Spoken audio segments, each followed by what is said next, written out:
ಎಷ್ಟು ಹೊತ್ತಿನ ಮೇಲಿನ ಸ್ನೇಹ ಶಾಶ್ವತವಾ? ಸಾಯಂಕಾಲದ ಮೇಲೆ ಸ್ನೇಹ ಬಹಳ ಶಾಶ್ವತ. ಬೆಳಗಾದ ಮೇಲೆ ನೆನಪಿರುವುದಿಲ್ಲ, ಮತ್ ನೆನಪಾಗ್ಬೇಕಾ? ಮತ್ ಸಾಯಂಕಾಲವೇ ಆಗ್ಬೇಕು. ಗುರುಗಳೇ, ನಿಮ್ಮ ಮಾತನ್ನ ಮೀರುವುದಕ್ಕೆ ಸಾಧ್ಯ ಉಂಟಾ? ಪ್ರಪಂಚದ ಬೆಳಕನ್ನ ಸರಿಯಾಗಿ ಕಾಣುವ ಮೊದಲೇ ತಂದೆ ತಾಯಿಗಳ ಮಡಿಲನ್ನು ಬಿಟ್ಟು ನಿಮ್ಮ ಮಡಿಲನ್ನು ಸೇರಿಕೊಂಡವರು ನಾವಿದ್ದೇವೆ. ಗದ್ದೆಗೆ ಬಿದ್ದಂತ ಬೀಜವೆನ್ನುವುದು ಹೇಗೆ ಮೊಳಕೆ ಹೊಡೆಯುತ್ತದೋ ತದ್ ರೀತಿಯಲ್ಲಿ ನೀವು ಹೇಳಿಕೊಟ್ಟಂತ ವಿದ್ಯೆಯನ್ನು ಅಭ್ಯಾಸ ಮಾಡಿದವರು ನಾವಿದ್ದೇವೆ. ನೀವು ಆಡಿದ ಒಂದು ಮಾತು ಸ್ಪಷ್ಟವಾಗಿ ನೆನಪಿದೆ ಗುರುದೇವ. ಜೀವನದಲ್ಲಿ ಬಂಧು ಬಾಂಧವರು ಕುಟುಂಬದವರು ಇಲ್ಲದೆ ಇದ್ದವರು ಅನಾಥರಲ್ಲವಂತೆ. ಹುಟ್ಟುವುದೊಂದು ದಿವಸ, ಸಾಯುವುದೊಂದು ದಿವಸ. ಮಧ್ಯದ ಅನೇಕ ದಿನದಲ್ಲಿ ವ್ಯಕ್ತಿಯೊಬ್ಬ 4 ಜನ ಸ್ನೇಹಿತರನ್ನ ಸಂಪಾದಿಸಲಿಲ್ಲ ಅಂತಾದ್ರೆ ಅವ ಸಾಯುವ ಕಾಲಕ್ಕೂ ಅನಾಥನಾಗಿಯೇ ಸಾಯಬೇಕಾಗ್ತದಂತೆ. ಈ ನಮ್ಮ ಬದುಕು ದೇವರು ಕೊಟ್ಟಂತಹ ಭಿಕ್ಷೆ, ಹಿರಿಯರ ಮಾತು ಮೀರಲಾಗದ ಕಕ್ಷೆ, ರೂಪುರೇಷೆಗಳು ನಮ್ಮ ಬದುಕಿನಲ್ಲಿ ನಾವು ತೊಟ್ಟಂತಹ ದೀಕ್ಷೆ. ಆತ್ಮೀಯರೆಲ್ಲರೂ ಸಂತೋಷವಾಗಿರಬೇಕೆಂಬುದು ನನ್ನ ಆಕಾಂಕ್ಷೆ. ಇದು ಸಾಕಾರಗೊಳ್ಳುವುದು ಯಾವಾಗ ಕೇಳಿದ್ರೆ ಇಂತಹ ಸಾವಿರಾರು ಮಂದಿ ಹಿರಿಯರ ಆಶೀರ್ವಾದವೇ ನಮ್ಮ ಬದುಕಿಗೆ ಶ್ರೀರಕ್ಷೆ ಅಂತ ತಿಳಿದವರು ನಾವಿದ್ದೇವೆ. ಒಳ್ಳೆ ಮಾತು, ಒಳ್ಳೆ ಮಾತು, ಒಳ್ಳೆ ಮಾತು. ಇರಬೇಕು ಬದುಕಿನಲ್ಲಿ ಈ ಮಹತ್ವಾಕಾಂಕ್ಷೆ. ಎಷ್ಟು ಅರ್ಥ ಆಯ್ತು ನನಗೆ? ಏನೋ ಹೇಳಿದ್ರಂತ ಅರ್ಥ ಆಯ್ತು. ಲೋಕದಲ್ಲಿ ಭೇದ ಭಾವ ಇಲ್ಲದ ಏಕೈಕ ಸಂಬಂಧ ಯಾವುದು ಕೇಳಿದ್ರದು ಸ್ನೇಹ ಮಾತ್ರ. ಸುಗಂಧವೋ ದುರ್ಗಂಧವೋ ಹೊತ್ತು ತರುವುದಿಲ್ವೇ ಗಾಳಿ? ಮಲೆನಾಡೋ ಮರಳುಗಾಡೋ ಬೀರುವುದಿಲ್ವೇ ಸೂರ್ಯಕಿರಣ? ಬಡವನೋ ಬಲ್ಲಿದನೋ ಸುಡುವುದಿಲ್ಲವೇ ಬೆಂಕಿ? ಪಾಪಾತ್ಮನೋ ಪುಣ್ಯಾತ್ಮನೋ ಹೊತ್ತು ನಿಂತಿಲ್ಲವೇ ಭೂಮಿ? ಬಡವನೋ ಬಲ್ಲಿದನೋ ಪಾಪಾತ್ಮನೋ ಪುಣ್ಯಾತ್ಮನೋ, ಒಳ್ಳೆ ಬಟ್ಟೆ ಹಾಕಿದವನು ಕೆಟ್ಟ ಬಟ್ಟೆ ಹಾಕಿದವನು, ಯಾವ ಊರಿನವನು ಯಾವ ದೇಶದವನು ಯಾವ ಗ್ರಾಮದವನು ಯಾವ ಮನೆಯವನು ಯಾವ ಧರ್ಮದವನು ಯಾವ ಜಾತಿಯವನು, ಯಾವುದನ್ನು ನೋಡದೆ ಮಾಡುವ ಏಕೈಕ ಸಂಬಂಧ ಯಾವುದು ಕೇಳಿದ್ರೆ ಅದು ಸ್ನೇಹ ಸಂಬಂಧ ಅಂತ ಹೇಳಿದ್ರು. ಒಳ್ಳೆ ಮಾತು, ಒಳ್ಳೆ ಮಾತು, ಒಳ್ಳೆ ಮಾತು.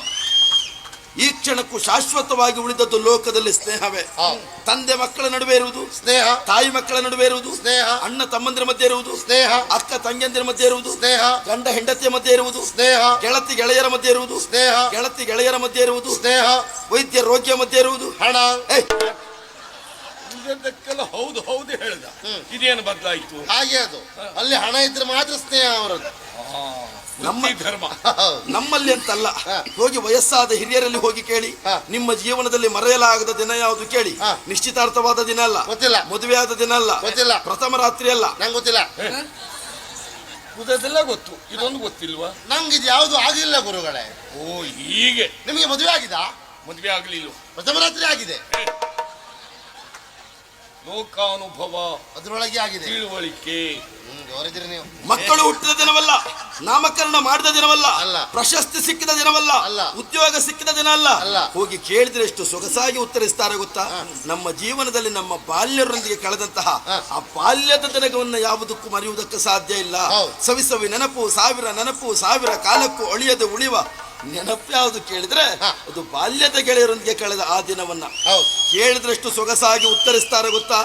ಬಾಲ್ಯದಲ್ಲಿ ನಾವು ಗೆಳೆಯರೆಲ್ಲ ಒಂದಾಗಿ ಆಟವನ್ನಾಡಿದ್ದು, ಚೆಂಡ ಆಟವನ್ನಾಡಿದ್ದು, ಚೀಳಿ ಕೋಲ ಆಡಿದ್ದು, ಉಗುರಿ ಆಟವನ್ನಾಡಿದ್ದು, ಹೌದು, ಮರದಿಂದ ಮರಕ್ಕೆ ಹಾರುವ ಮರಕೋತಿ ಆಟವನ್ನಾಡಿದ್ದು, ಕೆಸರುಗದ್ದೆಯಲ್ಲಿ ಹೊಡ್ಕದ್ದ, ಅಂಗಳದಲ್ಲಿ ಬಿದ್ದದ್ದು, ಹೊಂಗಿರಸೆಯಲ್ಲಿ ಓಡದ್ದ, ಗದ್ದೆಯಲ್ಲಿ ಎದ್ದದ್ದು, ತೋಟದಲ್ಲಿ ಹಣ್ಣನ್ನು ಮೆದ್ದದ್ದು, ಕಬ್ಬನ್ನ ಕದ್ದದ್ದು. ಅಷ್ಟೇ ಅಲ್ಲ, ಅಜ್ಜ ಮನೆ ಬಿಟ್ಟು ಹೋದಾಗ ಅಜ್ಜನ ಕಿಸಿಸುವಂತ ತೆಗೆದ ಗುಟ್ಟೆಲ್ಲ ಎಳೆದದ್ದು.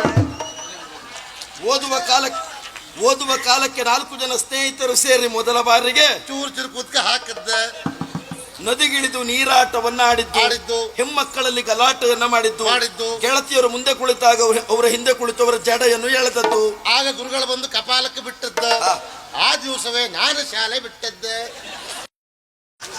ಆತ್ಮೀಯರು ಭಾಷಣ ಮಾಡುವ ಕಾಲದಲ್ಲಿ ಹಿಂದೆ ಕುಳಿತು ನಾವು ಗಲಾಟೆಯನ್ನ ಮಾಡಿದ್ದು.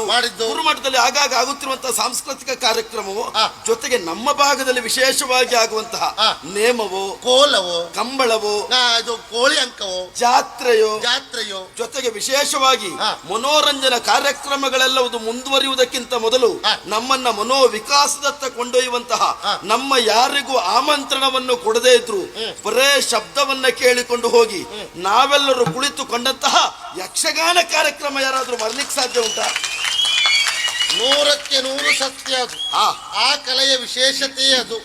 ಯಾರಿಗೆ ಆಮಂತ್ರಣ ಕೊಡಬೇಕು ಅಂತಿಲ್ಲ, ಕರಿಬೇಕು ಅಂತಿಲ್ಲ, ಬರೀ ಶಬ್ದವನ್ನೇ ಕೇಳಿ ಹೋಗಿ ನೋಡುವ ಕಲೆ ಯಾವುದು ಕೇಳಿದ್ರೆ ನೀವು ಹೇಳಿದ ಕಲೆ. ಯಾವ ಶಬ್ದವದು? ಹಾಲಾಡಿ ಕರ್ತೋಕ ಮಿಶ್ರ ಶಬ್ದ. ಮಕ್ಕಳೇ, ಬಾಲ್ಯದಲ್ಲಿ ನಡೆದಂತ